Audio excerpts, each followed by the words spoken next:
Bueno, un poco pasmado por la elección de ayer, los resultados que, si bien todos considerábamos, creo, quienes vivimos en la ciudad de Buenos Aires, que el gobierno podía llegar a hacer una buena elección, la discusión hasta el sábado, incluso el domingo a la mañana, era que si Adorni salía segundo o incluso tercero. Que haya salido primero con esa cantidad de votos, bueno, sigue reconfirmando una hipótesis que muchos manejamos ya hace tiempo, que es que hay un cambio de etapa histórica, ¿no? En consonancia con lo que pasa en el mundo, hay un cambio de etapa histórica en la Argentina que nos está costando mucho leer. Uh-huh. Sobre todo eso, ¿no? Los sectores más populares casi como imposibilitados de leerlo en tiempo real. Sí, exactamente. Creo que ahí hay algo, no solo de los sectores populares, sino de cierta intelectualidad crítica o un periodismo que trata de seguir sosteniendo el oficio con honradez, digamos. Nos parece que todo el tiempo hay algo que puede empezar a cambiar rápidamente y no. Evidentemente hay algo ahí que Milei, que su equipo, digamos, ha sabido leer mucho mejor, que son estas transformaciones que acontecen en gran medida en el mundo popular, ¿no? Y que tienen que ver con todo esto que venimos diciendo desde hace tiempo, ¿no? La precarización laboral, una individualización del conjunto de las actividades de la vida, ¿no? Que tienden a que cada vez más estemos solos frente a una pantallita de celular donde nos media el mundo, ¿no? Y en ese sentido es que, los sindicatos, incluso lo que se denominaba los nuevos movimientos sociales, a los que he estado vinculado prácticamente toda mi vida, empiezan a ser leídos por gran parte de la población y sobre todo de sus sectores trabajadores más empobrecidos como parte de lo viejo que es necesario cambiar. Entonces, si seguimos aferrados a pensar que haciendo algunas mínimas maniobras vamos a volver, que es una idea que está muy presente, ¿no? La idea de volver al estado de derechos con justicia social, volver a lo mejor de los ideales del peronismo, volver a ciertas ideas de izquierda, como sea que nos posicionemos, sigue siendo una idea de un retorno frente al cual un gran porcentaje de la población ha dicho basta, no queremos volver más a nada, queremos otra cosa. Uh-huh. Y parece ser que los únicos que ofrecen otra cosa en este contexto vienen siendo las derechas. Esto ya hace 10 años pasó también con Macri. Recordemos que ganó la elección con las banderas de la Revolución de la Alegría, uh-huh, el cambio. En Ciudad de Buenos Aires el PRO usa el eslogan "la transformación no para". Todas palabras que desde las izquierdas y las corrientes nacional populares prácticamente hemos abandonado hace tiempo. Ahora, Mariano, también es cierto, contrariamente a este argumento que uno comparte, ¿no? Que la deserción en el electorado, la deserción, la desconfianza sobre la democracia o sobre la herramienta del voto como posibilidad de modificar algo, se ha expandido y abarca a los sectores de la derecha también, porque cuando la gente no va a votar está diciendo tampoco les compro el auto usado a ustedes. Claro, yo ayer justamente posteaba ahí en mis redes sociales algo que tenía que ver con esta cuestión de la deserción electoral, porque creo que muchos se apresuraron anoche mismo a comparar con la situación de octubre del 2001, ¿no? Una situación sobre, no solo la he protagonizado, sino sobre la que he investigado y he escrito mucho.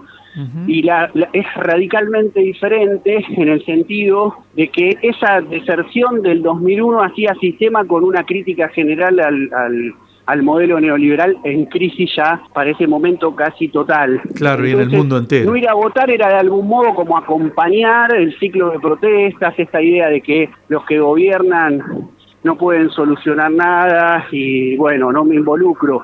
En cambio, la deserción o la desafectación actual a la cuestión electoral, yo creo que hace más sistema con las derechas, porque en todo caso es un aval a que, no me comprometo con nada que pueda transformar la situación, e incluso mucha gente quizás que no va a votar, luego también está en desacuerdo con que se produzcan protestas sociales, ¿no? A diferencia de lo que pasaba en octubre del 2001, que cuando avanzaban, por ejemplo, las columnas piqueteras desde La Matanza, la gente bajaba desde los edificios de la Ciudad Autónoma de Buenos Aires a aplaudir y tirar papelito a los manifestantes. Hoy le tiran agua caliente desde los balcones, lo he visto con mis propios ojos. De Piquete y Cacerola, la lucha es una sola, a las invasiones inglesas, más o menos. Claro, exactamente. Yo creo que también hay una transformación de la percepción del tiempo muy profunda en estos momentos. Entonces, cuando muchas veces desde eso, de nuevo, desde sectores de la intelectualidad, el periodismo, la militancia política, hablamos de memoria, hablamos de luchas del pasado, entendemos que el resto de la gente que no está involucrada como nosotros en alguna cuestión entiende lo mismo, y me parece que no, que cada vez más decir el 2001, decir Néstor Kirchner es como hablar de San Martín, ¿viste? Esa sensación que nos daba cuando éramos chicos y nos enseñaban en el colegio, algo que había pasado hacía muchísimo tiempo y que no tenía que ver con nosotros. Para mí ahí está la clave. No importa si pasaron 10 años o 100, lo que importa es que podamos percibir esa dimensión del tiempo pasado como algo que tiene que ver con nuestra vida cotidiana. Y me parece que eso no lo estamos logrando. Hablamos de cosas del pasado que suenan ajenas, y ahí es en donde yo no tengo, igual quisiera aclarar, Turco, por favor, no tengo la postura de que tabula rasa, no hay que tener ninguna conexión con el pasado, etcétera, etcétera, sino que creo que hay que hacer siempre un trabajo de memoria, que siempre es importante revisitar los pasados con los que nos identificamos, pero justamente para producir identificaciones que tengan potencia en el presente. También es cierto que mientras Argentina da un retroceso en derechos y abraza esta mirada que vos también describís, la región, que suele ser sincrónica, va por otro camino. Digo, la región porque gana el progresismo en Uruguay, porque el gobierno chileno, más allá de las particularidades de Chile, nadie puede decir que sea de derecha, porque está Petro en Colombia, porque está Lula. Sí, ahí a mí me parece, yo en eso tengo en general más afinidad con los planteos que hace respecto de la cuestión latinoamericana el ex vicepresidente de Bolivia, Álvaro García Linera, que además creo que es el intelectual más importante que ha parido este continente en este ciclo histórico, y que él dice que no podemos conformarnos con pensar de nuevo en la idea de los retornos de los progresistas, ¿no? Sino que tenemos que poder reinventar lo que en su momento fue una novedad, que fue ese ciclo de gobiernos progresistas latinoamericanos, ¿no? Ahí le prestaría más atención, por ejemplo, a lo que pasa en Colombia, ¿no? Me parece que Colombia no fue parte ni del ciclo de lucha de los movimientos sociales de los años 80-90, porque primaba todavía el conflicto armado, ni del ciclo de gobiernos progresistas, porque estaban en la discusión sobre justamente la cuestión de la paz en Colombia, que fue muy importante, y recién en los últimos años ellos han tenido como de manera acelerada algo parecido a lo que pasó en otros lugares del continente en las últimas décadas, que es luchas muy profundas de los movimientos sociales, disputa electoral y conquista de un gobierno por parte de un personaje como Petro afín a esos procesos o a ciertos ideales emancipatorios. El resto del continente, creo que hablar del Frente Amplio en Uruguay, hablar del PT en Brasil, ¿no? E incluso lo de Chile, que parece ser nuevo, pero que en realidad se parece más a los progresismos de inicio de los 2000 que a un nuevo ciclo de relanzamiento, o el kirchnerismo en la Argentina, etcétera, sigue siendo una insistencia en tratar de recuperar algo de aquello que se quiso hacer y no se pudo terminar de hacer, ¿se entiende? Entonces, me parece que eso es lo que está agotado, ¿no? No solo respecto de los progresismos, sino también, como decía, de las luchas sociales desde abajo, ¿no? Creo que hay una especie de tentación autonomista muchas veces en muchas personas que creen que agotado el ciclo progresista lo que va a suceder es que nuevamente la gente va a ser como en el 2001, y yo creo que no.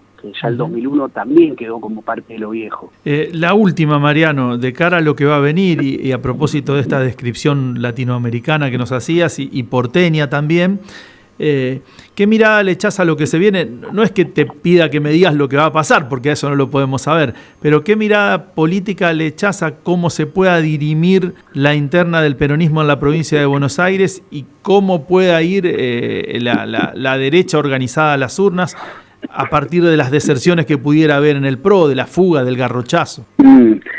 Bueno, sí, lo que suceda con las derechas creo que es algo que se está definiendo en estos días. Me parece que bueno, eso, había un escenario hasta ayer, hay otro escenario a partir de hoy, en el sentido de que el PRO podía ser como la ficha fuerte de la provincia de Buenos Aires, subordinando a la Libertad Avanza, y hoy creo que la relación se invierte. Que si no llegan a algún nivel de acuerdo es una gran noticia para quienes estamos de este lado de la barricada, digamos, y si van unificados, bueno, hay que ver que sucede ahí en relación a las posibilidades de unificación del peronismo, en el sentido de que sigue siendo de algún modo un bastión, ya no solo de Buenos Aires, sino del conjunto del país, lo que viene sucediendo en la provincia de Buenos Aires, ¿no? Donde no solo está haciendo cierto, digamos, consenso de un peronismo más histórico, con el kirchnerismo, con su gran fortaleza también, ¿no? En los sectores claves del conurbano bonaerense, la figura de Cristina, sobre todo, traccionando votos en ese sentido, y las dos ya, bueno, la gestión y media que viene haciendo Axel, que fue fuertemente rivalidad en las últimas elecciones, dan de algún modo un escenario auspicioso en esto que hablábamos hace un ratito, Turco, que es cómo aparece algo del orden de lo nuevo, la figura de Axel, una persona joven, que logra interlocutar con sectores que el peronismo históricamente tuvo muchas dificultades, por ejemplo, sectores de radicalismo en el interior de la provincia de Buenos Aires, y a la vez aparece la figura de Cristina como el emblema del último gran momento del progresismo, no solo argentino, sino latinoamericano, ¿no? Entonces, si esa cuestión marcha de la mano, yo creo que hay mucha potencia para desarrollar ahí en la perspectiva nacional popular, tratando de recrearse en una clave más contemporánea, ¿no? Ahora, si eso prima en una interna, en una discusión que nadie entiende más que, de nuevo, el periodismo especializado, la intelectualidad crítica que se dedica a estudiar esos temas, sectores de la militancia muy allegados a ese conflicto, el resto de la gente no entiende. El resto de la gente dice, peronismo en esta etapa histórica es kirchnerismo, kirchnerismo es Cristina, Axel es kirchnerismo, digamos. No hay una lectura tan fina de las discusiones internas que está atravesando la corriente nacional popular en este momento, y es más, lo que a veces empieza a pasar, incluso en las propias filas peronistas, es que tiende a ser permeable a los discursos de la derecha en torno a, no ves, son la casta, se están peleando por un negocio, por una cuestión personal, etcétera. Entonces, me parece que en este momento, más que nunca, hay que poder leer el escenario en su doble registro, ¿no? Por un lado, qué pasa con las derechas, por otro lado, qué pasa con el peronismo. Si las derechas van divididas, el peronismo va unificado, es un escenario sumamente auspiciosa. Si los dos sectores van divididos, vaya a saber uno qué es lo que puede pasar. Y claramente, si el peronismo no termina de zanjar sus discusiones internas y la derecha se unifica, hay un escenario de probabilidad de complicación. No diría tampoco gana la derecha de cajón en provincia de Buenos Aires, porque no les es tan sencillo, ¿no? Pero sí entramos a un escenario ya de franca descomposición de las fuerzas propias y de una incertidumbre que pone en jaque que pueda pasar no solo en esta elección, sino en los próximos 2 años.